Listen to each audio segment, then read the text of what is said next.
Let me tell you a quick story. A founder I know imported 150,000 worth of apparel from China. Everything was smooth until customs flagged their shipment. The problem is the bill of lading didn't match the commercial invoice and their cargo sat for 21 days and they paid 18K in demurrage fees before it was released. And here's another problem. The bill of lading is just one piece of paper. But in supply chain, that piece of paper is everything. It's your proof of ownership, it's your receipt, it's your ticket to move goods across borders. And if you don't understand it, it can cost you tens of thousands. So in this video, I'm going to explain exactly what a bill of lading is, why it matters, the mistakes founders make with it, and how to use it as a tool to protect your brand.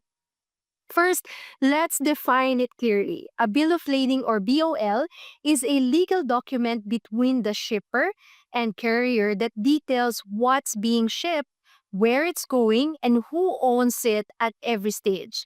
Think of it like a boarding pass of your cargo. And there are three main purposes.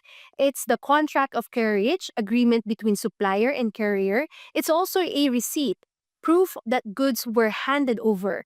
Then lastly, it's a document of title. Whoever holds it owns the goods. That last one is where things really get interesting and really dangerous if mishandled. A home good brands ship 250K worth of furniture and their freight forwarder used a negotiable bill of lading. The original copy got lost in transit between China and the US, and without it, they couldn't claim their cargo. Their goods sat at port and demurrage fees piled up. So we taught them the difference. A straight BOL is non-negotiable. It goes directly to the named consignee, safer if you don't need to transfer ownership. A negotiated BOL, also known as order BOL, can be endorsed and transferred, useful for financing but riskier if misplaced. And for this brand, we switched them to a straight BOL for future shipments.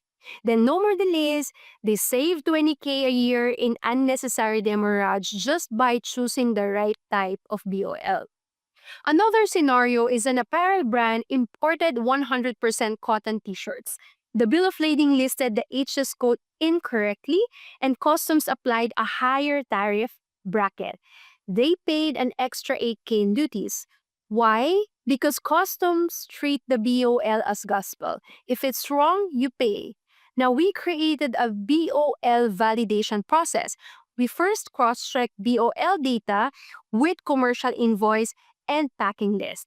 We confirm HS codes and the product descriptions are accurate and have a trade lawyer or licensed broker review before filing. Next shipment, everything is aligned, no more duty overcharges, and they avoided 8K in losses, and their clearance time dropped by 3 days. There's another situation where a DTC furniture brand was charged 3,000 more than quoted for ocean freight. The courier claimed additional service were included, but when we pulled the bill of lading, the terms were vague and the founder had no leverage. We solve it by helping them ensure their BOL terms match the sales contract. Carrier charges clearly listed, Incoterms like FOB, CIF, or DDP spelled out, no blank fields that can be exploited later, and then they disputed the charge and then won. Over a year, they saved more than 50K in avoiding overbilling.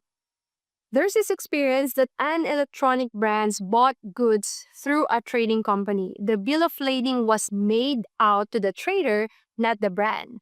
When payment disputes arose, the trader held the BOL hostage and the brand had no legal right to claim their own goods. We always confirm who is named on consignee on the BOL. If you're the buyer, make sure it's you, not the middleman. If financing is involved, coordinate with your bank to ensure they get a correct copy. The brand learned to secure ownership from day one and they never lost control of their cargo again. So let's recap what a bill of lading really means. It's your contract, it's your receipt, and your title. Choose the right type, straight versus negotiable. Validate data to avoid duty overcharges, then align terms to prevent freight disputes. Lastly, control consignee details so you never lose ownership. A single piece of paper can decide whether your goods flow smoothly or whether you bleed thousands in delays, duties, and disputes. If you found this helpful, make sure you join my upcoming live workshops. We're running one on November 13th about customer service and supply chain for BFCM, and another on December 11th about maximizing Chinese New Year.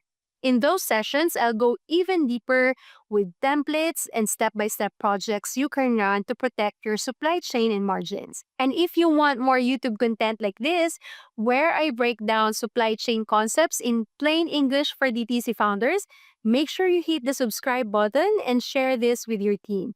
Because knowledge is power in supply chain, and the bill of lading is the best example of that.